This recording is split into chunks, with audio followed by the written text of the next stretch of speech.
Somebody had said to me, well, in the end, and I won't, give away the ending, but he said, is he just crazy? Is he demonically possessed? What is it? And I said, well, what do you think? He's like, I know what I think. I want to know what it is. And I said, I'm not going to tell you that. I said, why? Do you not know? I said, no, I know, but I don't want to ruin it for you. He's like, well, I've already read it. I just want to know. I said, does it really make you that uncomfortable? He said, yes. Well, welcome to horror.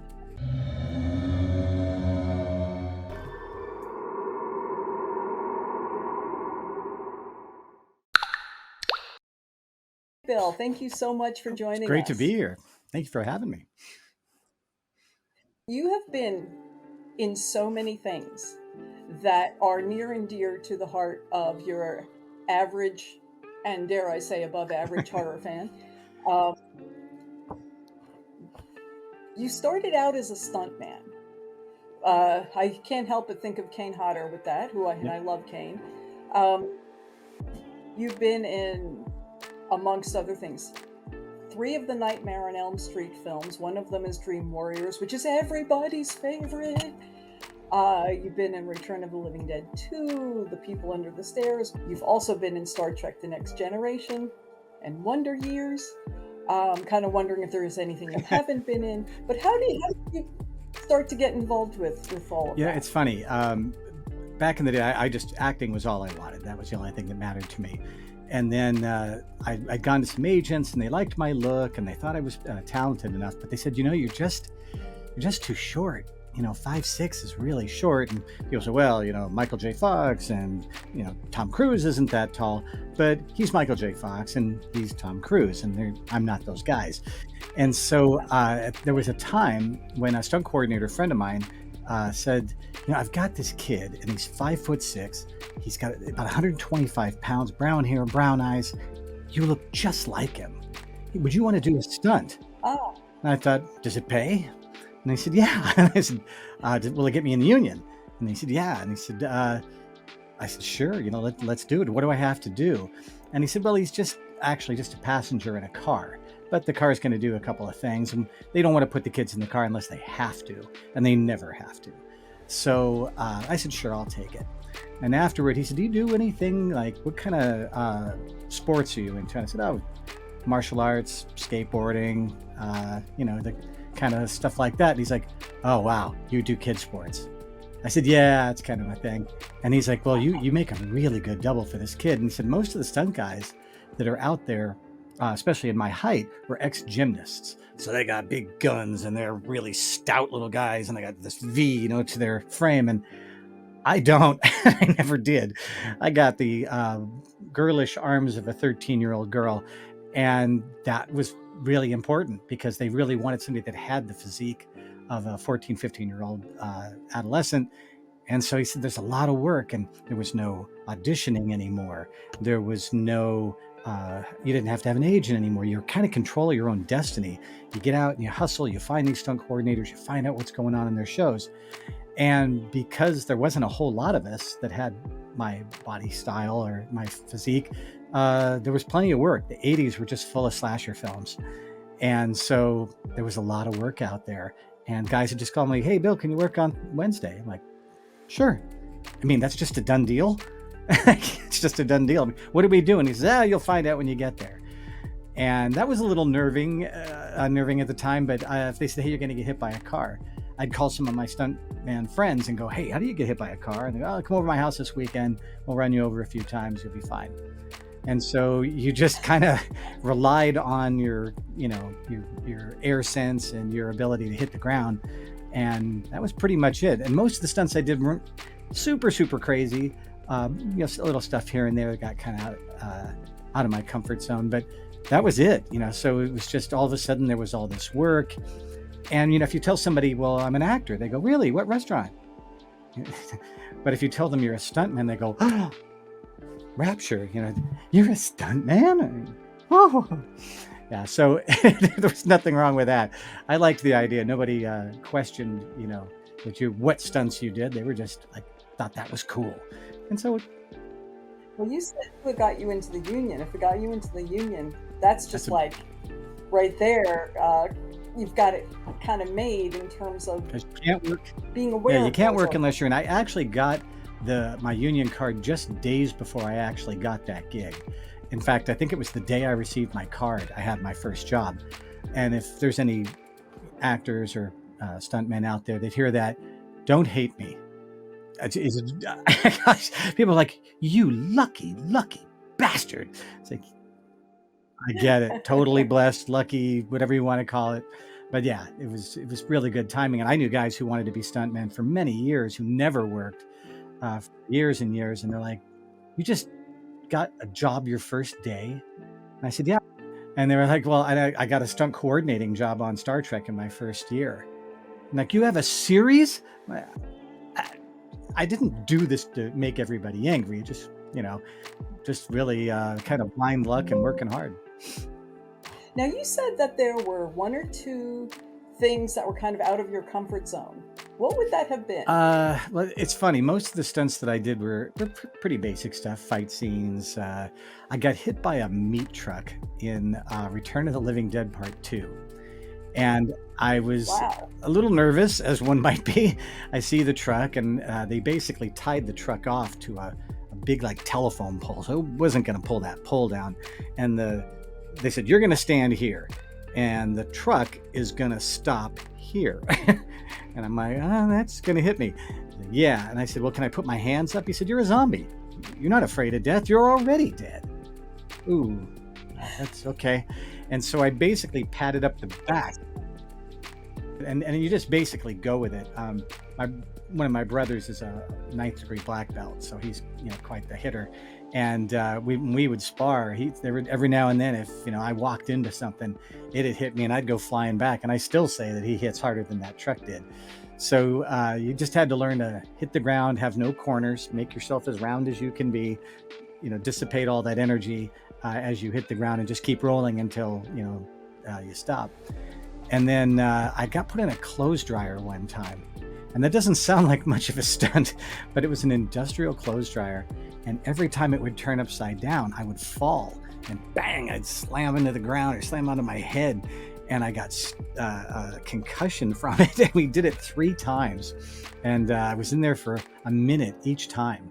So if you can imagine doing 60 consecutive somersaults on the ground, so for a total of 90 when it was all done, doesn't sound like much of a stunt when you hear about it, but when you actually do it, it's like, wow, that was really. I still really can't even do. I used to be able to do cartwheels. I can't do them anymore. The spinning just has been spun out of me from that particular stunt. And there were some other things, going through windows is always kind of dicey, literally, because it's candy glass, but it still pokes and sticks, and it's quite sharp. It just breaks off better than regular glass does. So yeah, like most of the stuff, pretty tame stuff, but every now and then you'd get, beat up a little bit. My wife would say to me, this isn't right. You shouldn't be getting hurt. It's like if I was a football player, American football, you're going to get nailed. You go up for the ball and somebody cleans you out, and nobody would say, well, that shouldn't happen. It's like, hey, that's the game. That's the sport. And that's kind of the way stunts are sometimes. There's just a certain amount of beating you just kind of expect to take, and you just hope you're getting paid well for it, because it's going to hurt for a while. Now, I know you said that you were initially interested in acting. Did the acting come from? Did you get involved with anything regarding acting that didn't require the serious stunts, or did you pretty much stay The stunts was about 99%. I did Predator 2, and they brought me in for an audition with a bunch of other stunt guys, because they were looking for stuntmen who could play some characters, and they're pretty brief. I mean, any of these movies, you die pretty quick. But I did get a chance to do a speaking role, and I was really excited, because this is what I wanted from the time that I was maybe 5 or 6 years old.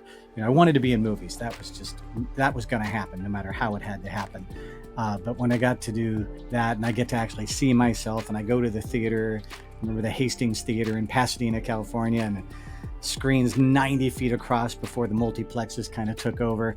And there I was, my face saying, You look like a sympathetic dude. My partner here needs an operation, but we're a little short of cash, if you know what I mean. No need for that. Whoa! Get the hell away from me! I know how to use this thing! We got a camera. And then the Predator breaks into the subway that we're on, and he kills us all. But for those brief few moments, that was my world. And I did a lot of theater. I did some traveling theater and that kind of thing. But nothing like doing film.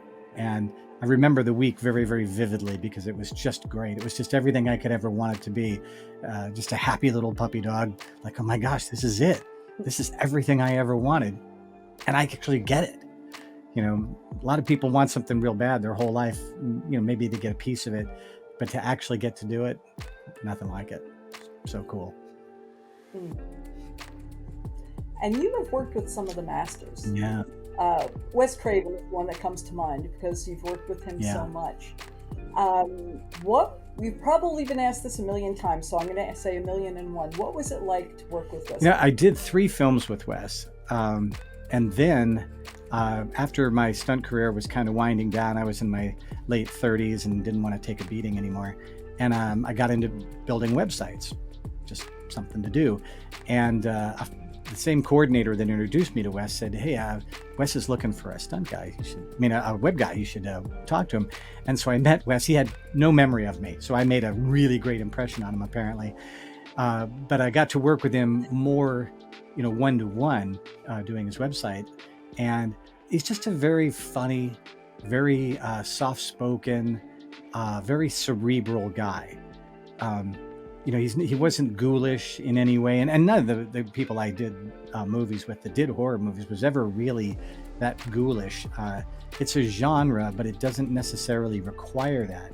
And Wes was just very thoughtful about what scares people. And I remember him telling me that what scares you at age 7 scares you at age 50. It's just you've learned to deal with it. And so what he would do is he'd write a story that takes away your ability to deal with it and puts you back into that 7-year-old mindset where, oh, holy crap, what am I going to do? Kind of thing.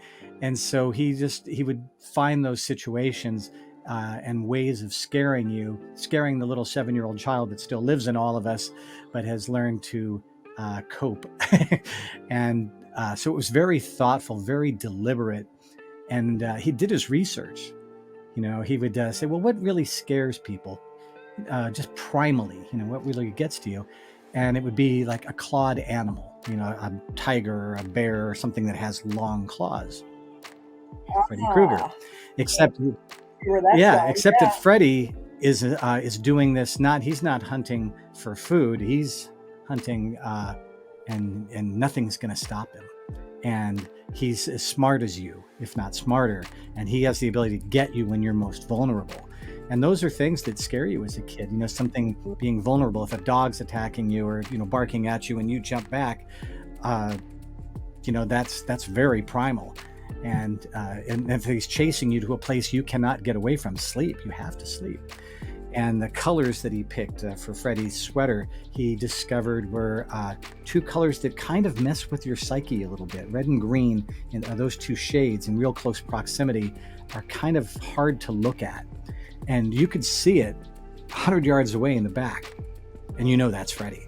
Because that sweater is synonymous with Freddy. I mean, even now, I don't think you could sell a sweater that was that color of red and green without people going, something about that sweater bugs me. What is it? And he knew that. And so these are like sort of mechanisms he used to try to grab you, and play with you a little bit. But talking to him, he was just very funny. And very gentle, very, all of this was a lot of fun for him. Loved making movies. It was his dream to make movies. He was a humanities professor when he decided he was going to chuck it all and become, work in movies. And his family wasn't real crazy about it at the time, but that's what he wanted to do. And obviously, he had a gift beyond what even he probably understood at the time. But really cool guy, just, when I started doing his website, I said, what do you want me to do? He said, just make it cool. And I said, you don't have any direction that you want to go in? He said, don't make the walls bleed, but, make it fun, make it creepy. I'm like, okay. And so he really gave me full creative control over the site. I would just call him up and say, what do you want to talk about this week? And he'd tell me what was going on in his world, and I would write it up and post it. And because of that, it started a career for me in web development, because people said, wow, if you can do Wes Craven's website, you can do anything. Cool. Right. That's Yeah. fantastic. All of that is fantastic, because it sounds you found a niche in a couple of different ways with each other, and that's beautiful. And I was also thinking when you were talking, you know, in terms of the primal fear, the Freddy Krueger and the claws with children, but then also the fact that the children are vulnerable. How much of a fear is that to adults? To those of us watching who have children, you know? Yeah, So, it's very affecting. My wife's a psychologist, and she cannot watch movies where there are children or animals in peril. It just affects her. I actually can't watch it with the animals. Yeah. And I think it's that vulnerability and that lack of, their innocence. Like I say, your little cute little kitty cat or something like that. Well, hey, he didn't do anything to harm anybody. That child didn't do anything to harm anybody, but now they're in peril, and it's just our instinct to try to protect that. And so those characters. I mean, I think the best horror films that are out there give you a character that you can care about, and care about deeply enough that you want them to survive all this. And usually the people that die, unless they're killing, unless it's like Scream where they're killing off characters, like, no, wait, you can't kill that person, they're a prime character, but that's what Scream did. It kind of said, nope, all those tropes about being the final girl, no, Drew's not going to be the final girl. And so that sense of wanting to protect them and wanting them to survive all of this is just part of who we are. We want to care for and protect. And usually the people that die in the early parts of horror movies, they deserved it. Their characters are so despicable. It's so horrible that you don't give a rat's ass what happens to them. They were jerks. They were having sex while the kid was swimming, for Christ's sake. What's wrong with you? You should have been protecting that kid. And now he's Jason. See what you get? Exactly. Or you didn't know anything about him, so you didn't really, the whole, like, they're getting high and having premarital sex, so it's like... Damn ye to hell. Now, you also worked with Michael Jackson. Yeah, that was... How did that come about? What were you doing with him? That's an interesting... And it's not because I looked like a kid. We're not going in that direction. The deal was, I had just started building websites, and a friend of mine has the rocket belt, the thing that you fly around with. And he did this at air shows, and he said, can you build me a website? And I said, nobody's going to hire you off a website. I mean, this is back in the early days of the internet. $100 was about all anybody'd spend on the internet. And each of these flights was like $20,000. So I did the site for him cheap and said, this is a waste of time, but I'll do it. And 2 weeks later, he calls me and says, hey, Michael Jackson just called me. I'm like, here in LA, there was a radio person named Michael Jackson, an English guy who did talk radio. And I said, why would they want you on the radio? He's like, no, not that Michael Jackson. I said, no way. He was way. He says, I'm going to be doing 3 flights for him for the next, a week for the next year. Son of a gun, did I charge too little for that? And then about 3 months later, he called me and he said, hey, one of the guys that is part of our flight crew is not doing well. He's having some health issues. Can you come to Europe? I'm like, let me check my calendar. Yeah, we're good.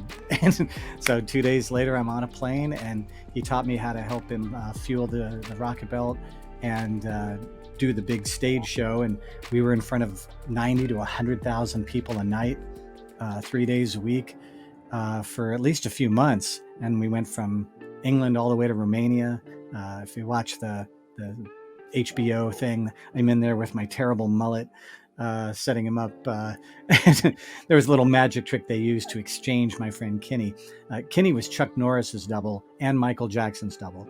So you don't always have to look like the person that you're doubling. But we would strap him into the rocket and he would fly away, and everybody thought it was Michael flying away. And that was my gig, just, probably 10 minutes a night. And the rest of the time was spent just watching the show and just watching Michael Jackson slay audience after audience, for months at a time. Really, one of those things people go, how are you so lucky? I don't know. I have won the lotto 1,000,000 times. That was just one more. I mean, traveling across Europe is great. Traveling on somebody else's dime, or more than a dime. I mean, somebody who could afford anything. We stayed in the best hotels, and nobody would let you spend your money. They go, "Oh, you're with Michael Jackson. Oh, here, come into our restaurant. Come into our casino. Here's money." No wonder people want to be rock stars. This rock star life, it's good. It's everything that you hoped it would be and more. It rocks. If you get the chance, go do that. So if anybody has a chance Taylor to Swift, go, if you're listening, DonnaJean would like to go for a while.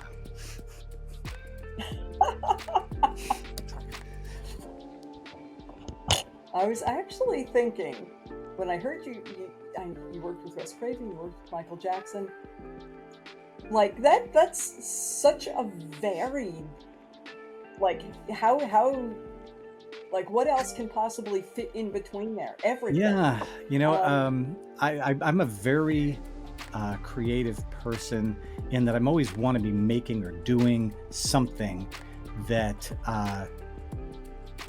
whether I do some audiobooks, I do some local theater, I do photography, graphic design, whatever it takes. And it's kind of one of those people say, how do you get to do all this stuff? It's like, I just never say no. If somebody says, well, can you do that? I go, yeah.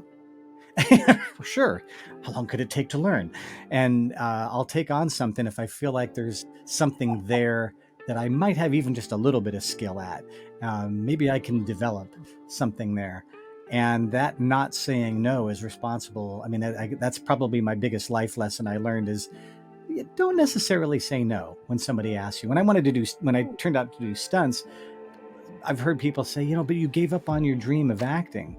It's like, yeah, I mean, to a certain extent, that's true. But I got to do something else that was amazing and fun and satisfying. And, here we are, years later, and I'm still, having a chance to kind of relive those days. I don't regret that at all. Sometimes just not saying no is better than pursuing, maybe that thing that was there wasn't going to happen. Apparently not. This worked out. That didn't. No regrets about that. It's still, look back on those times so fondly that there's just like, yeah, that was great. I'm sure there was that other side, but I'm not done yet. Still above ground. Well, you also were acting. It's just you were acting in movement, because that wasn't Michael Jackson zooming off. That was you. Well, and the guy Kevin Peter Hall that played the Predator, one of my favorite quotes from him was, "It's not a suit, it's a character, and there's an actor playing that character." Incredibly difficult to be in that huge suit with the claws and all the technology and all that, the puppetry that's being done by the Stan Winston crew, but there is a man in that suit. And my friend Lee Waddell was the Ghostface in the first Scream movie, and he talked about how Wes said to him, "There's a very specific way I want you to move. There's a very specific kind of aggression I want to see in you when you're doing this." And they put a stuntman in the suit for a couple of different reasons, but one of the things was, yes, there was fight scenes and you need to protect your actors and make sure that nobody gets hurt. But the other thing was they wanted there to be an anonymity to the Ghostface that if it was Matt or if it was Skeet or somebody else, you might have started to pick up on physical characteristics, and they didn't. Wes didn't want that. He wanted it to be completely a mystery, and so he gave very, very specific instruction to Lee when he did that. When we were doing Predator, very, very specific instruction about how he wanted him to move. And so, yeah, when you're doing stunts too, a lot of times you work with the actor and you try to get a sense of how they move, how they react to things. And then after you've done the stunt, I would go to my actor and say, okay, here's what I did, and here's how I landed, and here's how I made it survivable looking. So, because a lot of times they would have to take just the last couple of frames of whatever mayhem just happened, and they would have to recover from it and then, you know, go before camera. So there is that physical side of it. And I know there's some people like, well, you got hit by a truck. Where's the acting there? Act like you got hit by a truck. But, you know, because the character usually isn't supposed to die, it has to look survivable. Or it has to look like it killed you. And if it, you know, it can't kill you, obviously, but it has to look like it did. And so there is a lot of awareness of your physical body and how you know, deal with the fight or the explosion or anything else to make it convincing. Because otherwise they're going to go again. It's like, it looked like you just flew through the air. I want you to look like you got blown up. Okay, let's go again. So yeah, there is a physical. In the Return of the Living Dead 2, when you were a zombie, you had to not react and be very conscious of your body in that character. Yeah, like I said, zombies don't die. One of the great things about zombie movies is, you know, as a stunt person, you do a stunt and then you're dead, and your character's done, and that means your gig is over. And when you're a zombie, you're not dead. I mean, in Return of the Living Dead, I got stabbed in the mouth with a screwdriver. I got run over by a meat truck. I fell from a catwalk. Finally, I got electrocuted. But I also played some other zombies in the show too. Since they had somebody, they're going to, you know, do something to them. Yeah. So you just get to keep coming back for more. Best stunt day ever, because you never. I'm gonna have to watch that again now, knowing which zombies you were, and keep an eye out. Yeah, I was the zombie kid on that show. Again, you know, my height and weight, playing a good character size and weight. So yeah, when you watch that one, you'll see. I believe the kid's name is Thor Van Leeuwen on the show. But another, you know, really fun one. It was just, you know, each day you'd show up and you'd say, "What are we doing today?" We're going to run you over. We're going to electrocute you. We're going to shoot you. We're going to, you know, do whatever. And it's like, you just, every day, I remember not being able to sleep. I was so excited to just go and do something new each day. Just all the fun you can have. It's all the stuff when you're a little kid, especially, you know, kind of a rough and tumble kind of kid. They take you to the set, and maybe like I did the movie Hook, and we were attacking a big pirate ship. You know, that's every 10-year-old's dream, you know, except now I'm, you know, 25 at the time, and let's attack a full-size ship on a big soundstage. It's all the fun you can have. And guess what? They're paying you. That's crazy. I'd have done it for free. I mean, we even said that. I remember being in the rafters of this big soundstage, and I looked over one of the other guys. He said, "I would do this for free." I'm like, exactly what I was just thinking. This is so much fun. Now, there is some danger to it. You got to be, you know, you got to be able to trust yourself and your athletic ability. But once you get past that, it's just a hoot. I mean, there's times where if they had the sound on, you'd hear us cackling, like, "Yeehaw!" You know, you're just having the best time ever. Like, how could you not want to do this? You know, so it's everything it sounds like out there. Yeah. This kind of leads to my next question. And this is something I've actually liked to ask people who are very physical, who are stunt people. I've actually talked to King Hodder about it. What's your view of the CGI versus the practical effects? Do you have any particular feelings or thoughts? Well, you know, it's I still like practical effects. You mentioned a little bit ago that your favorite Nightmare on Elm Street was Nightmare 3, and that was one of the last really practical special effects horror films that I remember watching. There was the girl that had the little mouths, you know, that Freddy was gonna, you know, stick these needles in her arms. It was like little mouths going nom nom nom. And the kid that was being taken around like a marionette with the tendons, and even the big Freddy snake that they had in that, those were highly practical effects. They did use some CGI in there, but there's something about acting against something real that's just I don't know. I think it's just when you know that that stunt person actually did it. You know, you watch one of the things I watched one of the Spider-Man movies, and I was it's a technical thing, and maybe I'm just being a pain in the ass, but they were showing this thing where Peter, you know, Spider-Man's, you know, swinging through the city. But how would you get that shot if it was real? You couldn't. You're gonna put a camera swinging behind the guy, and so the reality of it was completely lost for me because it looked like a video game. I mean, the CGI was excellent. It really looked like real people, but that camera shot couldn't happen. One of the great things about like Jurassic Park is that I would say 99% of the shots in there look like they were taken by a cameraman sitting here, and there's a big old dinosaur over there. The reality of it wasn't broken by the fact that the camera was in a place that would not be where a camera would be. So I think it's kind of a touchy subject. I love American Werewolf in London because the transformation scared the living crap out of me. I'm a fan of the movie The Howling, but most everything there started getting into CGI, and then you kind of lost me.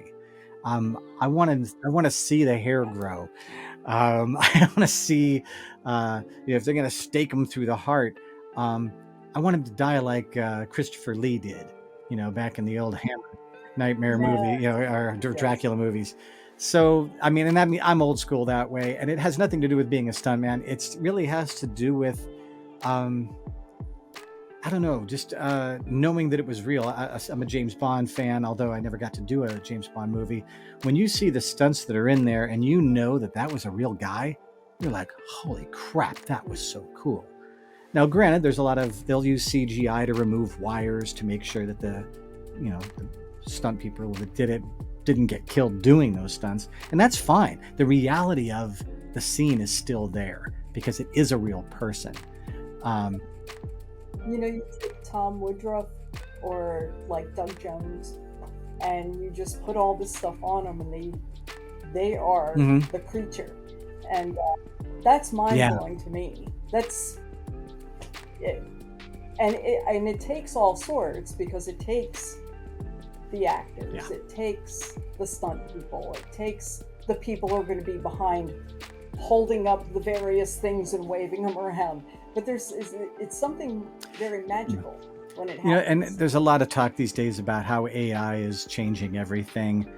But some friends of mine that are teachers say you can always tell when AI has written something. You can always tell when AI has generated a piece of film or a photograph or a piece of art. It's almost always something. Now, maybe it'll get better, but I think there's something about human beings that is innate. We can identify other human beings. And I think that as long as that's still a part of it, I think we'll always want to see real actors. I think we'll always, I mean, you know, there's so much Pixar out there, but where would you be without the voices? The voices really inform the way the artist will then animate. You don't animate first and then have the voices come to him. You do the voices first, and then the animators go, oh, that, you know, that's awesome. And they film the actor when they're doing the voiceover because they need to see what that expression was. So I think no matter what you do, even if you've got like an Andy Serkis, who's, you know, wonderful performer, his performance is still captured, and then they can do, you know, fantastic things with making him look, you know, like he's got horns, or he's, you know, this big, or he's a monkey, or whatever he is, but it's still that performance that's very human that I just don't think you're getting. I don't know how far along you'll have to be before you can be fooled, you know. And I don't think I want it. I want the magic of knowing that that was a real performance, because I think that's what makes you care about it. Now, having been involved with so many different aspects of the filming, is there anything that you haven't done that you'd like to What do? I've wanted to do is direct. No, I never wanted to direct. You know, somebody like Wes could see. I read Scream before Wes filmed it, and he asked me what I thought of it. And I said, "You'll never get it made." He said, "Why not?" I said, "It's the scariest flipping stuff I've ever seen. Oh my God." And he's like, "No, it's going to be funny." I said, "No, it's not. this isn't remotely funny. There was nothing in this. It just scared the living crap out of me. And he said, no, it's going to be funny. You'll see. And then when I saw it, I was like, you know what? I never saw that.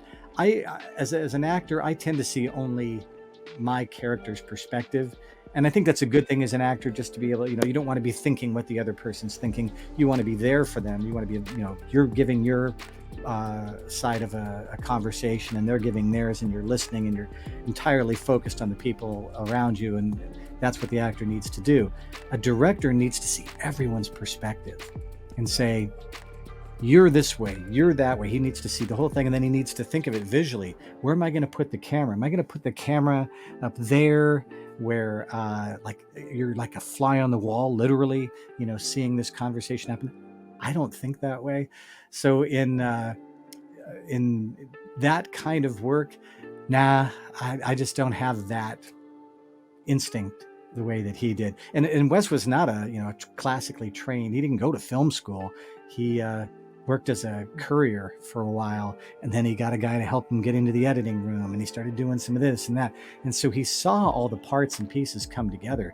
But his ability to see the grand picture right from a storyline was his way of doing things.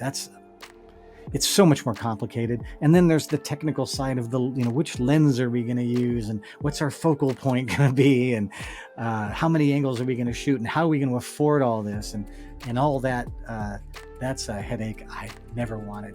I think really if I had my druthers to do it all over again, if I got the opportunity to act again and really have a real meaty part in a show, I'd love to get back into that and do that.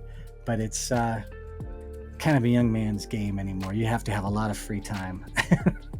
And I don't think I'm ever going to have that kind of free time. I'll do theater because I get the immediate ego response from listening to an audience respond to me. Now you you've mentioned, and you do some voice work. What voice work have you done, and how did you get into doing that? It was funny. A fellow actor friend of mine had said, he was asking me about how he got some work, and he said he did audiobooks. And I said, audiobooks, really? And he said, yeah. And I said, how do you do that? And we sat and talked about it a little bit. And he said that he did a bunch of different books. And I was always good at cold reading when I did auditions and things like that. And so he said, well, you go on to Audible or this website called ACX, and you post some audio files, and people will say, hey, I'm looking for somebody to read this book. Read it. So I bought a little bit of recording gear, which I actually had. My son's a drummer, so I had some recording gear, and I got some decent mics, and I fixed up my little garage space, and I got in with the guy that does horror books. Coming back to horror. So this guy had these anthologies, the A to Z of horror, and it's like the first book was aliens, and the second book was beasts, and the third book was cannibals, and it's 13 different stories by 13 different authors all over the world. And so you read them, and they're about 45 minutes at a time, and you have to be able to really think on your feet. If you want to make any money at this, you have to be able to read very quickly. And I didn't want to read the book first. I'm just going to do it on the fly, as we used to do in acting classes, just a complete cold read. And that's something I can do. I'm pretty comfortable doing that. So I've done, I think, about 30 books. It's funny, you get into a book about exorcisms. How many demonic voices do you have, Bill? I'm like, yeah, you got 13 different stories, and there's going to be some sort of demon in each one, and it's talking like this one day, and you're doing something else the next time, and it's fun. It's really fun. It's acting for an audience you will never hear. You'll never hear the applause. You put the book out there, you edit it, you get it, put it out to the world, and hopefully the book sells and you make a few bucks. But it's really, like I say, it's acting for an audience of one, and that's really, I really enjoy doing it. I've actually got one book's just about to be published, and a whole nother one is coming next. I think we're on, we just finished, J is for jack-o'-lanterns, and I think K is for K is for kidnapping, as I remember. It's the next one. So there will be 13 news stories all about being kidnapped. And you have to do, male and female voices. You have to do demonic characters. You have to do, all these different things. And so it's a challenge. It's a real serious challenge because you have to be able to work fast because you get paid by the hour. So the more, quicker you can do it, and have the finished work done, the better. So it's a real good acting challenge. So fiends out there, By His Hand, and with number 2. Number 2 is coming called out Out of His Mind.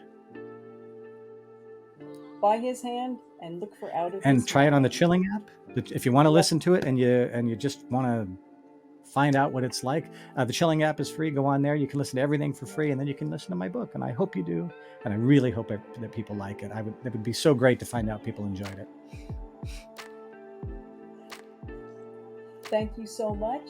Thank you so much for joining us.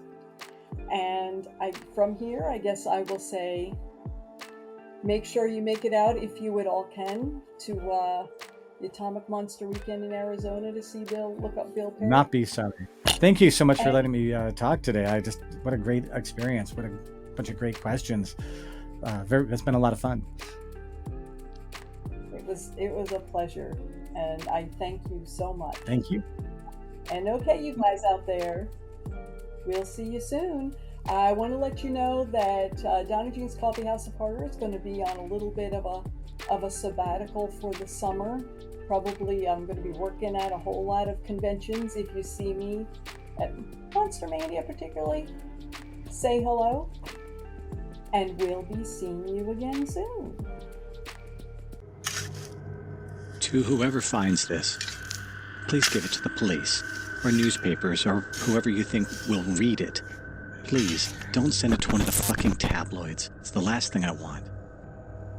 I'm writing this to clear my name, or at least to explain. I'm fully aware of how much this sounds like bullshit. I questioned everything that happened, the same as you will. I'm not making excuses. I just ask you to look back at the man you knew before this all started. Is any of this consistent with that version of me? Ask anyone who knows me. I was a good guy. I was a good dad. A good husband. Not perfect by any means, but not the monster that you now know. I'm not saying I didn't do any of it. Obviously, there's a mountain of evidence and, of course, the photos and the video and all that.